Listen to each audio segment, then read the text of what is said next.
नमस्कार। मैं डॉक्टर त्र्यंबकनाथ त्रिपाठी पुनः एक बार आप लोगों से एक नए टॉपिक मानववाद पर विचार विमर्श करने के लिए, बातचीत करने के लिए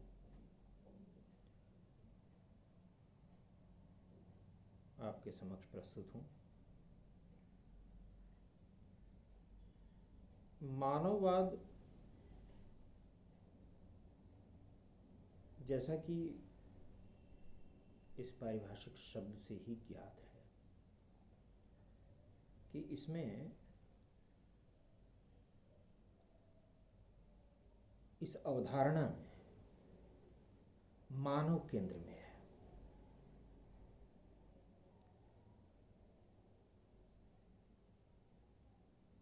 ऐसा या ऐसी अवधारणा पर विचार करने, ऐसी अवधारणा को साहित्य में, दर्शन में या ज्ञान विज्ञान की और धाराओं में लाने का कारण क्या रहा होगा।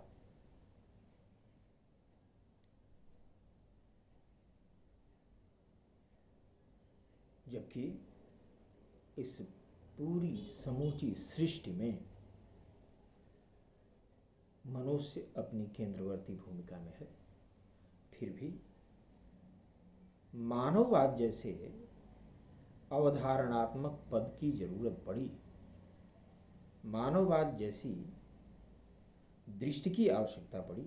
इसके पीछे कोई ना कोई कारण तो जरूर रहा होगा।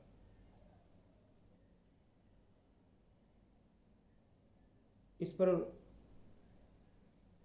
बातचीत करने से पहले मैं यह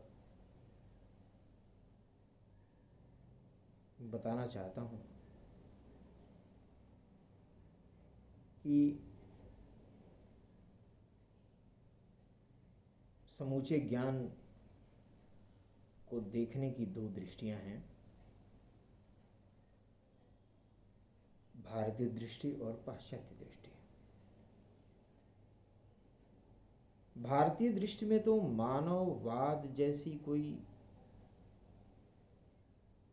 विशिष्ट रूप से अवधारणात्मक स्थिति न के बराबर रही। इसका कारण ये था कि भारतीय चिंतन परंपरा में आरंभिक समय से ही मनुष्य लौकिक और पारलौकिक दोनों स्थितियों में केंद्र में था। लेकिन पाश्चात्य दृष्टि में मानववाद जैसा पूरा आंदोलन चला, मानववादी अवधारणा पर विचार किया गया। इसका कारण यह था कि पाश्चात्य चिंतन दृष्टि में मनुष्य की जो निर्मिति है, मनुष्य के जो गुण हैं, मानव की जो अवधारणा है, वो कहीं न कहीं लंबे समय तक दरकिनार होती रही। यही कारण है, भारत में तो नहीं, पश्चिमी दुनिया में मानववाद का एक आंदोलन चला, एक दृष्टि विकसित हुई। ये हमें समझ लेने की आवश्यकता है। दूसरी बात यह है कि मानववाद है क्या। तो लोगों ने मानववाद पर विचार करते हुए यह कहा कि मानववाद वह दृष्टि है, वह आलोचनात्मक सरणी है, वह आंदोलन है जिसमें मानव मूल्य, उसके अधिकार, उसकी स्वतंत्रता, उसकी समस्याएं और जो उसके अधिकार हैं, उन अधिकारों पर विमर्श किया जाता है, उन अधिकारों पर बातचीत की जाती है। उसे हम मानववाद कहते हैं। अब तीसरी बात आपके सामने यह आई कि क्योंकि पश्चिमी जगत ने मानववाद को आंदोलन के रूप में, एक अवधारणात्मक पद के रूप में, आलोचनात्मक दृष्टि के रूप में विकसित किया, तो उसका इतिहास क्या रहा? तो मानववाद के इतिहास पर प्रकाश डालते हुए यह बात सामने आती है कि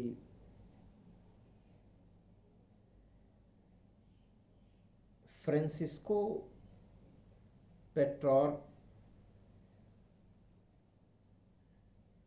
नाम के एक कवि हुए,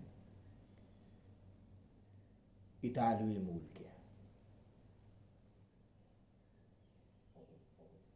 उनका समय था पुनर्जागरण का समय, यानी 14वीं 15वीं 14वीं शताब्दी के आसपास।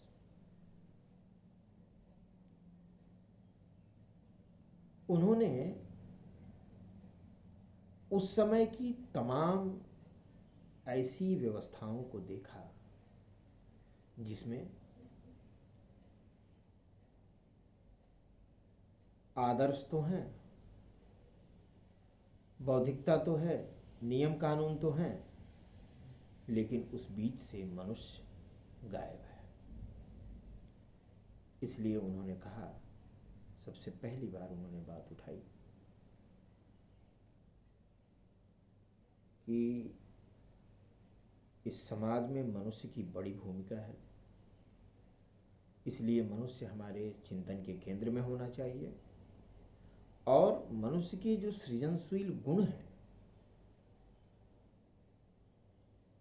उन्हें, उन गुणों को शिक्षा और साहित्य के माध्यम से विकसित करने की आवश्यकता है।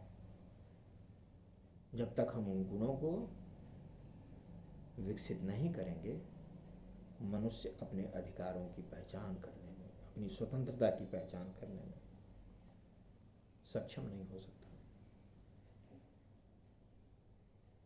पेट्रॉर्क का ये जो कथन था, उस समय का जो बौद्धिक जगत था, उस समय की जो धार्मिक व्यवस्था थी, उस समय की जो सोचने और विचारने की प्रक्रिया थी, उसके खिलाफ ठहरती थी।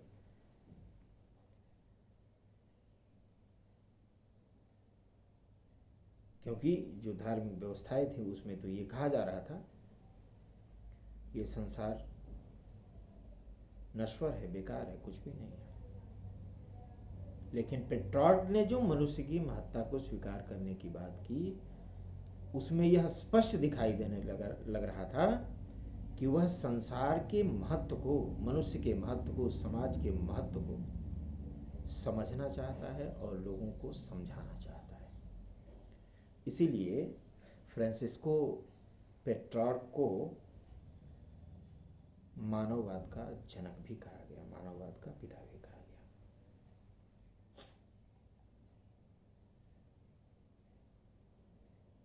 इतनी सी बात करने से पहले मैं एक बात की तरफ और संकेत करना चाहता हूं कि पश्चिमी चिंतन जगत में यूनान की जो पृष्ठभूमि थी, उस पृष्ठभूमि में प्लेटो और अरस्तु नाम के दो बड़े विद्वान हैं, और इन दोनों विद्वानों ने ज्ञान की कोई ऐसी शाखा नहीं थी जिस पर बात न की हो।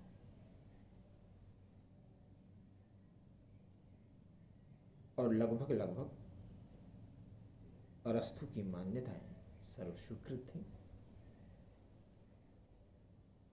चाहे वो जगत के बारे में हो, ईश्वर के बारे में हो, कविता के बारे में हो, लोकतंत्र के बारे में हो।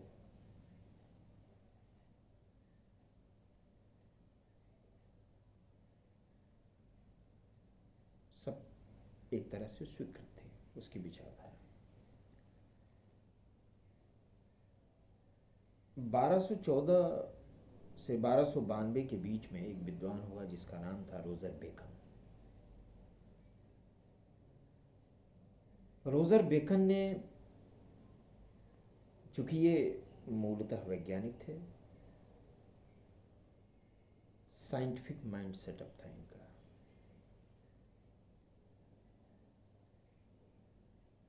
तो इन्होंने अपने वैज्ञानिक चिंतन को ध्यान में रखते हुए अरस्तु की मान्यताओं पर पहली बार प्रतिक्रिया जाहिर की, और ये प्रतिक्रिया जाहिर करते हुए उन्होंने कहा कि धर्म और विज्ञान को किसी भी तरह से अलग नहीं रखा जा सकता।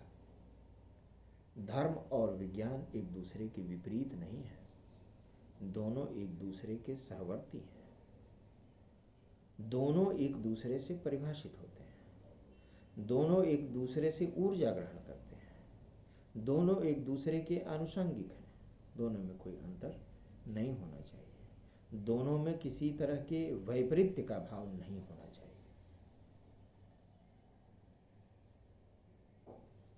विज्ञान मानवता की प्रतिष्ठा के लिए तमाम तरह के संसाधनों, तमाम तरह की तकनीक और जीवन से संबंधित नवीन दृष्टिकोण को विकसित करने में सक्षम है, वहीं धर्म सत्य को प्रतिष्ठित करने में, धर्म सत्य की प्रतिष्ठा करता है। तो ऐसे में धर्म और विज्ञान दोनों की दृष्टियां अलग अलग नहीं है, दोनों जाने अनजाने एक ही तरह की दृष्टि को लेकर चलते हैं। फिर उसने ज्ञान के 3 स्रोतों पर बात की: अधिकार, तर्क और प्रयोग के द्वारा प्राप्त अनुभव। इसीलिए उसने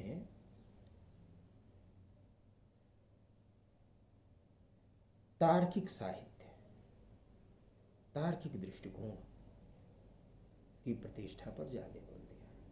और जब वह विज्ञान की बात कर रहा था बेकन, जब वह धर्म की बात कर रहा था, दोनों के आनुषंगिक होने की बात कर रहा था, दोनों में विपरीत भाव न होने की बात कर रहा था, तो वह एक तरह से जो चली आ रही लंबी बौद्धिक जकड़बंदी से युक्त जो ज्ञान की परंपरा थी, उसको तोड़ने की कोशिश कर रहा था और मनुष्य को नए सिरे से स्थापित करने की बात कर रहा था। इसलिए मेरा मानना यह है कि फ्रांसिस्को पेट्रार्क से पहले रोजर बेकन ने अरस्तु की मान्यताओं को तोड़ते हुए मानववाद की प्रतिष्ठा कर दी थी। लेकिन चूंकि स्पष्ट रूप से 14वीं शताब्दी, ये जो पुनर्जागरण का काल था, उस काल में पेट्रार्क ने अपनी कविताओं के माध्यम से उसे पुनः प्रतिष्ठित करने का काम किया, नए सिरे से स्थापित करने का काम किया। इसलिए लोगों ने पेट्रार्क को मानववाद का जनक भी कहा, मानववाद का पिता भी कहा। पेट्रार्क प्रेम गीतों के लिए जाने जाते हैं, उनके प्रेम गीत बड़े प्रसिद्ध हुए और उन प्रेम गीतों के माध्यम से उन्होंने अपने समय के समाज को बदलने की कोशिश की।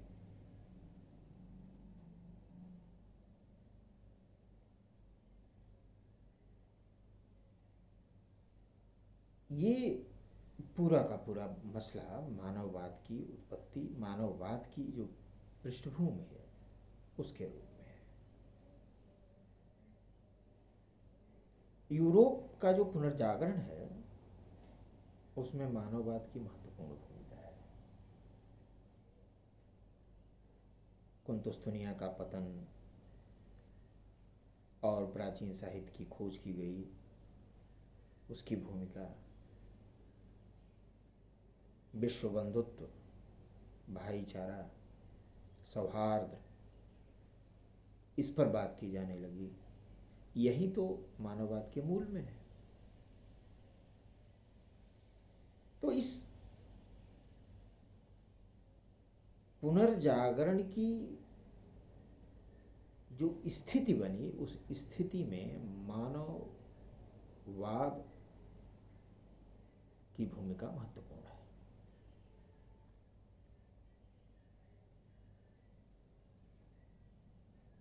तो हमने अभी इस बात पर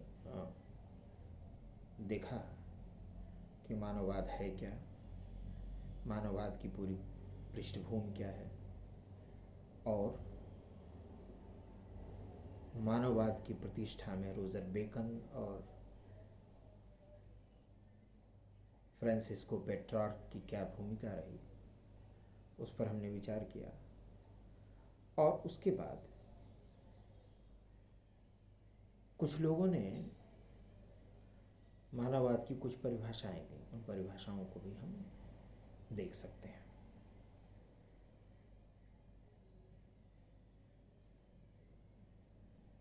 एक विद्वान है जिनका नाम है एडवर्ड पीटरसन। उन्होंने यह कहा कि मानववाद एक ऐसा दर्शन है, मानववाद एक ऐसी दृष्टि है जिसके केंद्र और जिसके प्रमाण में मनुष्य है। यानी पूरा का पूरा मानववाद मनुष्य की चेतना से ही संयुक्त है।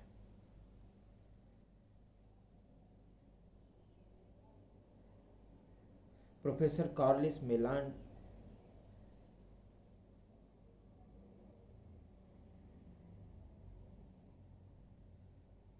ने कहा कि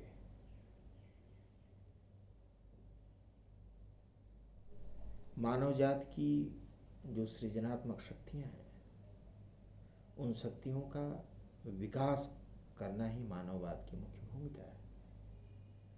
यानी मानववाद मानव की जो सृजनशील शक्तियां हैं, जो उसकी इच्छाएं हैं, जो उसके मूल्य हैं, उनको विकसित करने का काम करता है। तो कुल मिलाकर हम यह देखते हैं कि मानववाद एक आशावादी चिंतन धारा है। इस आशावादी चिंतन धारा ने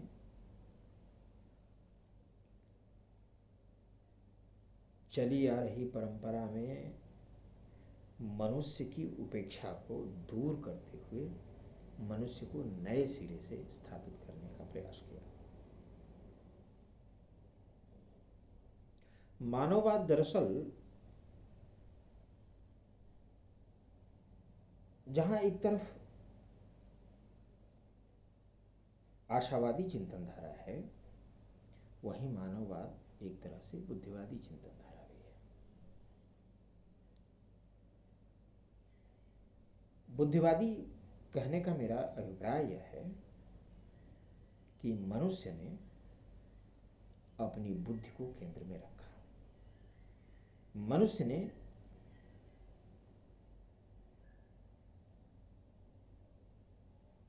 इस तथ्य पर बल दिया कि इस संसार में मनुष्य से बड़ा कोई नहीं है, उसकी बुद्धि से बड़ा कुछ भी नहीं है। इसलिए यह भी देखा जाता है कि जो ईश्वरीय अवधारणाओं की एक जकड़बंदी जो पहले बनी हुई थी, उसको तोड़ने का काम मानववाद ने किया। मानववाद, फिर मैं आपसे कहता हूं कि मानववाद जो है एक आशावादी चिंतन धारा है। दूसरी बात मैंने कहा कि मानववाद बौद्धिक चिंतन धारा है। तीसरी बार ये कहता हूं कि मानववाद में मनुष्य की जो स्थिति है वो व्यक्तिवादी है।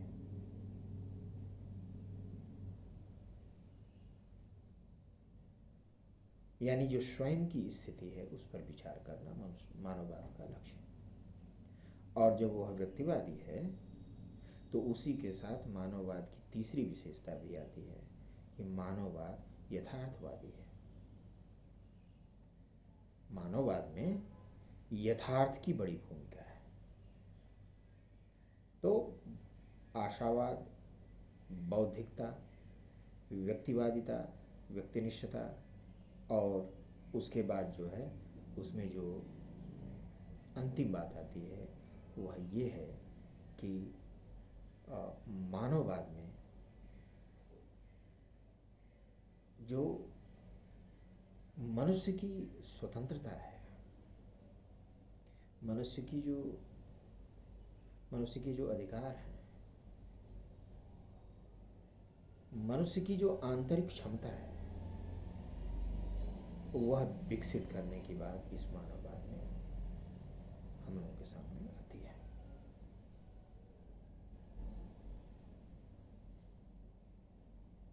तो हम ये कह सकते हैं कि मानववाद एक ऐसी दृष्टि है, मानववाद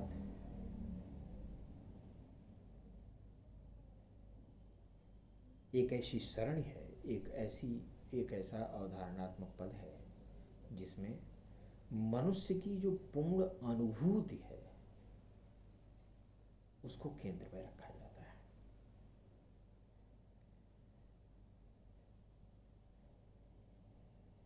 तो हमने आज मानववाद क्या है, मानववाद के उत्पन्न होने की जो पृष्ठभूमि है, उस पृष्ठभूमि में फ्रांसिस्को पेट्रार्क, रोजर बेकन की क्या भूमिका है, और पुनर्जागरण के समय कैसे मानववाद विकसित हुआ, कुछ परिभाषाएं और कुछ विशेषताओं के साथ हमने मानववाद पर बातचीत की। उम्मीद है आपको हमारी ये बातचीत पसंद आई होगी। बहुत बहुत धन्यवाद।